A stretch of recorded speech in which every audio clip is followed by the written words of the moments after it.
students, welcome back to science classes. Dear students, in our previous class we have studied in detail about the difference between unicellular organism and the multicellular organisms. Is it right? In today's class we are going to see about the various cells of a various size and shape.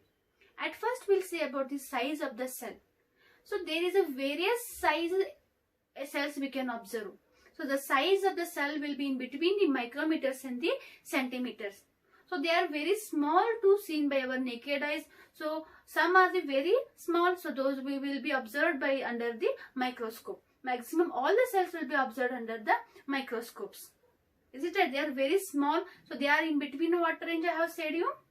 Micrometers to the centimeters.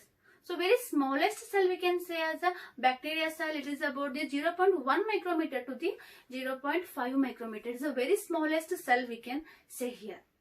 And also you know that the size is depending on the function, what function they perform. It is depending upon the function, what the function they perform and where they are present. It is depending upon their function and the position. Understanding? So if you take the shape of the cell, it is also depending upon their function where they are present. So I already have written here the shape and the size of the cells are related to their specific function they perform. What specific function they perform, according to that, so what we can observe, their size and shapes we can observe. Is it right? They are various. So you see the cell of the amoeba. Amoeba cell size of the shape will be different. Paramecium it will be different. Is it right? Plants a little bit different. Again animals a little bit different. So you observe various cells. So we can observe various sizes, various shapes cells. Is it right? So already have said what it is depending upon their functions. In today's class I have listed some of the cells which are present in the human body. You know that human body is a well organized structure we know. Is it right? It is a well organized structure. It is containing various organ systems. And various organ system performs the various life processes. According to their functions, we have a various cells.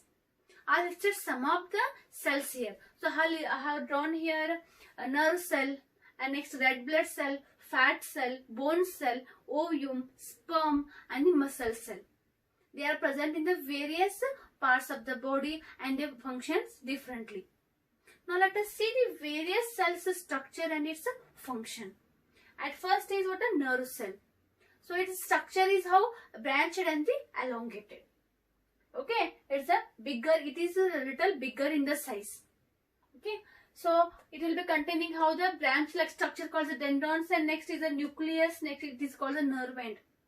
So nerve end of one cell will be connected to the tendons of the another cell. So it helps in the process of the transportation. So what function it performs? Receives the messages and deliver the messages. So it receives the messages from the all part of our body and it's sent to the brain. And from the brain what happened? What if messages will be, it collect the messages and it's sent back to the all parts of our body. Because of that, if we performs it shows the reaction for the actions. It helps in the transportation of the messages. So after that we'll go to the red blood cells. What is the structure of the red blood cell? It is of the shape of the spherical and the round shape. So what is the use of it? It helps to increase the surface area of the absorption of the oxygen. So these red blood cells red blood cell helps to supply the oxygen to each and every cell of our body. And also it helps to collect the deoxygenated blood from all the cell and it bring back to the lungs for the purification. So in that what will be present? Red blood cell. It is called the hemoglobin will be present. Hemoglobin is called hemoglobin. It helps to supply the oxygen, also bring back the deoxygenated blood to the lung for the purification. Is it right? Next is what a fat cell. Is of the shape of the flag. Next it is what's the function of it? It functions as a fuel tank. So what is the fuel tank's work? So it will be tank, it will be containing a fuel. Whenever it is necessary, it will be used. So here fat cell will functions like a fuel tank. So after that, bone cell. Bone cell will be present in the bones. So what is how it will be there?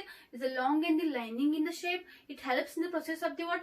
Locomotion, support, and the protection of the soft tissue present inside them. Is it right? So bone helps to our body to give the support and also for the protection of our body. Is it right? So this is about the bone cell. Next is about the ovum and the sperm. They are the reproductive cells, we will say. They help in the process of the reproduction. So their shape is, the ovum is of a round shape. It is of a different shape. It is containing the tail and the head. So it is about the reproductive cells. Understanding? So next is the muscle cell. It is of the spindle shape. It is present in our muscles. It helps in the what? Coordination of what? Coordination, the movement of our body. So whatever works we will perform. So it is because of our muscles, you know all.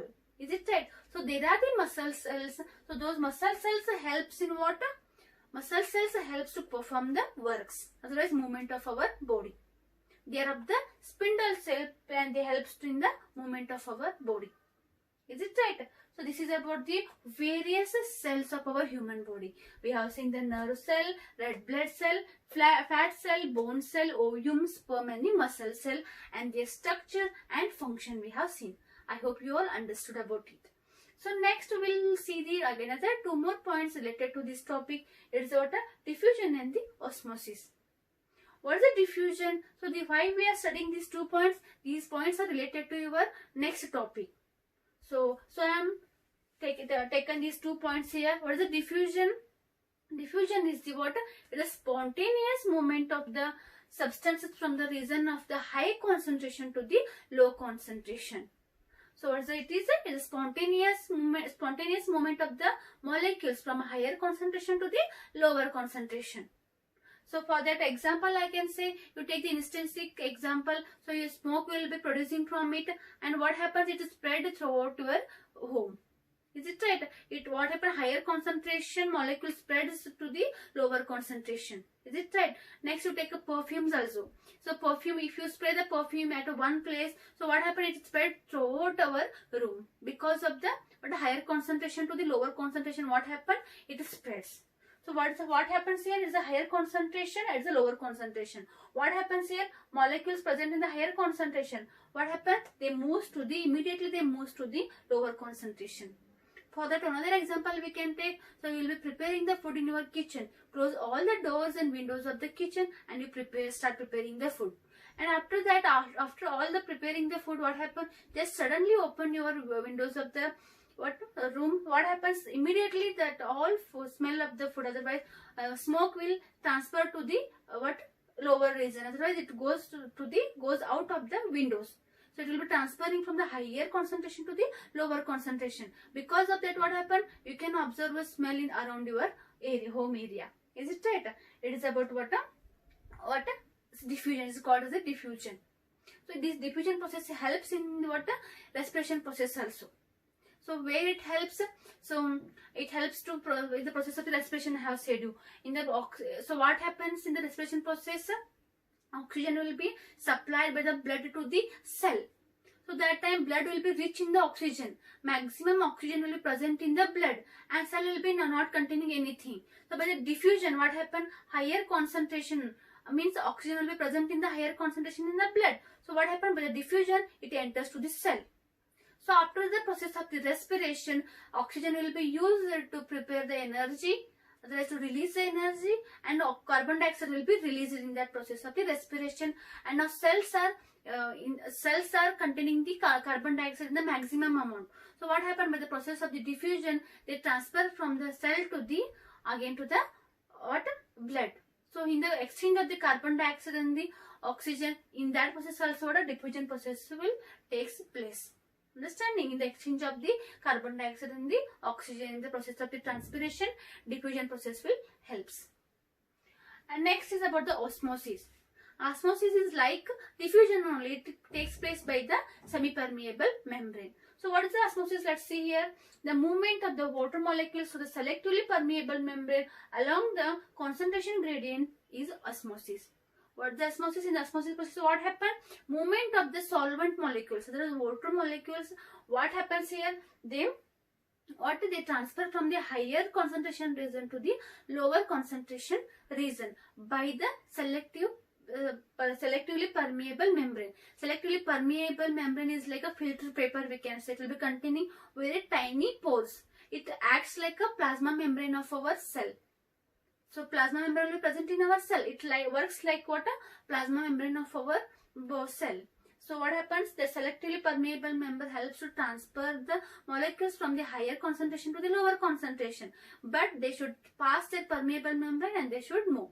So what is the example if you take about it, means a plant cell.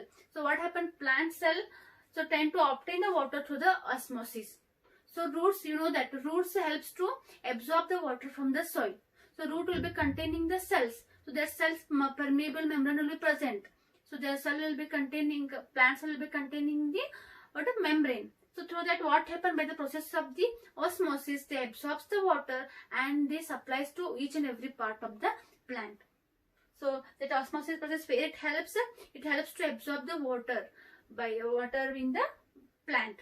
Understanding is about the diffusion and the osmosis. I hope you all understood the today's topic. So if you have any difficulty, let me know. Thank you.